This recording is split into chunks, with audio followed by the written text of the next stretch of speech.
All right, you guys. So I am back. Looks like our season schedule has been released. So we can go over this real quick and give us some predictions pre-draft. And I'll probably do another one with predictions post-draft, just based on who we add to the squad. So just touching on something really quick. So I posted a video on this channel that said that we shouldn't draft Nick Bosa, and I gave my reasons why. Oddly enough, this has been my most viewed video. Now I'm almost up to 1,000 views on just that video alone. The only other video I had that was more that was viewed anywhere near that was about 300 some odd, and that was a couple years ago when I basically did a video on the draft. So I will be doing a draft video. Don't worry about that. I'll definitely recap the draft. Hopefully, I should be off, so I can at least watch the drafts and know what number 2 pick we have. Even if we don't, still be able to post one while I'm at work. But I will definitely let you guys know that my opposing Nick Bosa has not went over well with some people. It doesn't bother me much because I have my reasons. But this video is strictly about the schedule. So looks like week 1 we've got the Tampa Bay Buccaneers. Week 2 we got to play the Bengals. Week 3 is the home opener versus the Steelers, who are minus Le'Veon Bell and minus Antonio Brown. So we'll see what happens. Then week 4 is our bye week. We get an early bye week this year. That's hasn't happened in a long time. Week 5 we come back, we play the Browns. Week 6 we go ahead and play the Rams. Week 7 we got to play the Skins, or Washington Redskins for you guys who aren't really avid football fans. Week 8 we play the Panthers. Week 9 we play the Cardinals. Week 10 we play the Seahawks. Then we play the Cardinals again in week 11. Week 12 we play the Packers. Week 13 we play the Ravens. 14 we play the Saints. 15 we play the Falcons. 16 we play the Rams, and we close out the season at Seattle. So with this schedule coming out, I'll just make it short and sweet. This is going to be an easy one. Period, point blank. First game of the season, we should get a W with that. The Buccaneers are new. They're still rebuilding, trying to find things. They got rid of Deshaun Jackson, so the only person we really have to worry about over there, honestly, is Mike Evans as far as receivers are concerned. I think they've got a running back by committee going on over there, if I'm not mistaken. So, we should be good. For the Cincinnati Bengals, I'm going to call that a W. There's been a lot of rumors that A.J. Green may be traded, probably because he may or may not want out. There's no confirmation with that. Nobody has anything concrete or solid. But, he's been sitting there for all those years just getting paid. At this point, you start to believe the guy's playing for the money and not necessarily for a ring, because you've been stuck with all these quarterbacks that ain't been doing nothing. Andy Dalton ain't been doing nothing. They can't win in the playoffs, so it is what it is. So next up, we have the Pittsburgh Steelers. Now, even minus Antonio Brown, I'm pretty sure they have a nice little receiving core behind them on the farm. So Juju Smith-Schuster takes over as their number 1. Without Le'Veon Bell, they had James Conner. James Conner was doing very well. They still got Big Ben. So it still makes them a viable contender. So I say after week 3, we're probably possibly 2-1, depending on how it looks. We definitely should beat the Bengals, and we definitely should beat the Bucs. Then we take our bye week, get some rest. We come back, and we have to play the red-hot Browns, who are actually slated in many different places to be Super Bowl contenders. They ended their season very well. They finished, I think, 7-8-1.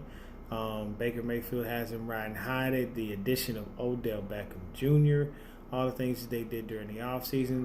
The Browns have turned themselves into a viable contender. So as much as I don't want to call that a loss, I'm going to say we wind up 2-2 through week 5, because the Browns may go ahead and get us. The only way we'd be able to beat them is if we just beat them out by outscoring them.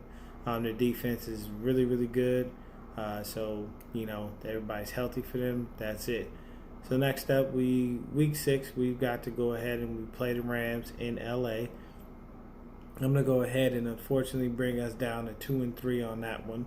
It'll be in L.A. It'll be at home.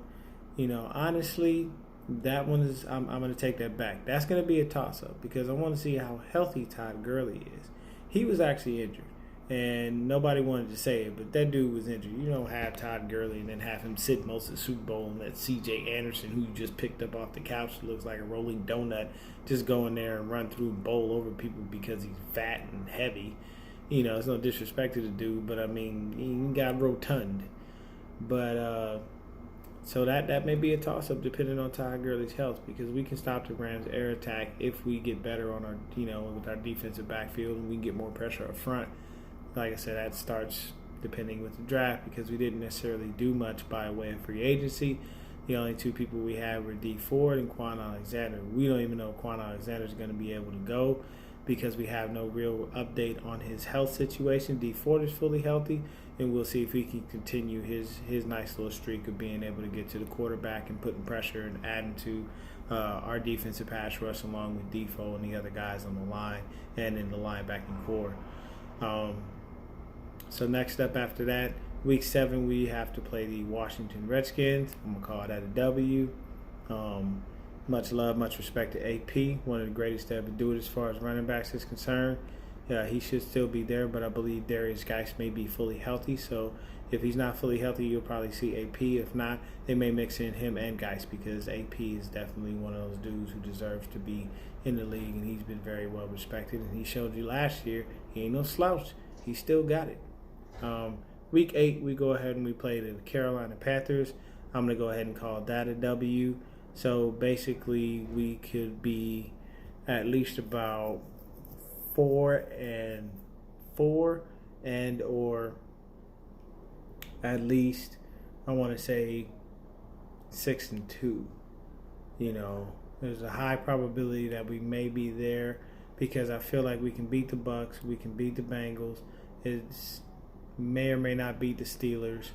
Definitely, I'm not picking us to beat the Browns right now. The Browns are just red hot, and they just seem to be doing well. The Rams in LA, like I said, with the health of Todd Gurley, so that's kind of there. So, that probably brings us to 2-3. We beat the Skins, that brings us up to 3-3. We beat the Panthers, that brings us up to 4-3. Then we go ahead and we play the Arizona Cardinals. We should beat them. That should be 5-3. Then we got to play the Seahawks. Now, the Seahawks will be at home, so I'm going to give us 6-3 at that point. Then we got to play the Arizona Cardinals week 11, so I'm going to go ahead and give us 7-3 at that point. We should be beating the Cardinals. They should not be beating us. They shouldn't have W's on their record against us. We don't know what they're going to do. There's all the speculation around them drafting Kyler Murray and blah, blah, blah. Hopefully, for our sakes, they draft Nick Bosa and we draft Josh Allen. Or possibly even trade back, get a couple picks, be able to add more to the squad. I'm not opposed to that. I really like Josh Allen. I like his production, and I think he's way better for the system than any of the other players in the draft. I would say week 12 at Green Bay. Just some of the additions that they've had, I'm going to call that a loss. So week 13, we got to go to Baltimore and play. I'm going to call that a W. It's an unfortunate loss when it comes to week 14. We go against the Saints. For the Falcons, I'm going to call that a W. We should be able to beat them because Shanahan knows Matt Ryan. They run in the same exact system to an extent, so I figure we already took Tevin Coleman, so I know we got the intel on what they're doing over there. So come on, man. We got to beat them. So I'm going to call that a W. Then I'm going to call us a W when we play the Rams. And then that last game at Seattle, I'm sorry, I don't believe we're going to break the streak in Seattle this year. Most likely that's a L. So just to be clear, let me see. 1, 2. That was 3, 2. That was 4-2, 5-2, 6-2, 7-2, 8-2, 8-3, 9-4. So I say we get at least about 10 wins this season, at a minimum. 10 wins. And another thing is the schedule is out, so I just let y'all know who we're playing. Week 1 the Bucks, week 2 the Bengals, week 3 the Steelers, week 4 is the bye week, week 5 is the Browns, week 6 is the Rams at their house, week 7 the Skins, week 8 we play the Panthers, week 9 we play the Cardinals, week 10 we play the Seahawks, week 11 we play the Cardinals, week 12 we play the Green Bay Packers, week 13 we play the Baltimore Ravens. Week 14, we play the Saints. Week 15, we play the Falcons. Week 16, we play the Rams. And week 17, we play the Seahawks. I'm giving us at least 10 wins this season. And the reason that I give us 10 wins is strictly based on the fact if we do the right things in the draft to be able to build the squad properly, and if by some freak of nature chance Jason Verrett can stay healthy, the combination of him and Richard Sherman makes it a lot easier on that defensive backfield as far as our safeties are concerned.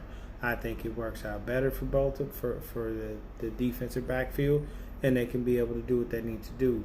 When healthy, Jason Verrett is the number 1 DB. And that's proven because when he plays and when he's healthy throughout the season, he shuts people down. I mean, I liked him out of college. I've always said that, and I was praying to God that we drafted him, but it looks like he's just injury prone, and it's unfortunate. So hopefully he can get healthy. I didn't necessarily care for a lot of the additions that we had because we were basically paying a lot of players that came off injuries. So it's just different things that we need to do. I guess I have to kind of trust in Parag Marante, our guy that's negotiating these contracts for us, because he seems to be able to structure them to a point where we can kind of get out of them, a little scot-free. So as I checked right now, we have at least about $34 million in change in cap space, still with everybody that we have signed under contract, and we can take probably about 10 or 12 million away from that when we have to sign the rookies that we get in the draft. So I say we'll probably wind up, still with about a good 22 mil, because next year we're going to have to pay DeForest Buckner. We're going to have to pay him. But other than that, that is the regular season schedule. I am your 49ers reporter. I have nothing else to say on the Nick Bosa situation, so if you think that's what this is about, it's not. I've exhausted my avenues with that. I've said what I wanted to say. I just want to make sure that our locker room isn't interrupted by anything negative. John Lynch and Kyle Shanahan are all about good locker room guys and good locker room morale. So I think that if we go ahead and draft Josh Allen, it's going to boost our morale. We get a hybrid defensive end / linebacker. He can line up at defensive end if we need him to on certain downs. He can line up at linebacker, cover the tight ends, and at the same time, the guy's really quick off the ball. He's fast. He's athletic. Seen the tape. I've seen the sacks. I've seen the production. The numbers just make more sense. So hopefully we draft Josh Allen at number 2. If not, and we move back from there, we've still got our eyes. There's so many great defensive pass rushers in this draft. And I did hear that while we were at the Senior Bowl, we did fall in love with Montez Sweat. So, hopefully we can add some good defensive pieces to the squad, get ourselves a good, viable, other receiver, as well as we can get ourselves, some guys on the squad that's going to help produce and play and do well. Because right now our starting 2 receivers are going to be Dante Pettis and Marquise Goodwin. I love Richie James. Just seeing that little dude, man, flying when he did his thing on that kickoff return. It was awesome. So, we got a healthy backfield. We got a lot of people. We got Breida, we got Mostert, we got Jerick McKinnon, we got Tevin Coleman. So that's 4 people in the backfield. Mostert will most likely make the team because he's a special teams ace. Unfortunately, I see somebody possibly getting traded, and I would hate to say it would be Matt Breida. I don't like it because I don't want Breida to get traded, because I like him better than I like any of the other running backs on our roster. He's proven himself, and he's done a wonderful job, and even when he gets injured, he still plays his heart out. He does whatever he can for the squad. So I don't want any of those running backs to go away. But they may or may not, because, we only got 53 roster spots, and I believe we can only keep up like 48 people active on that day.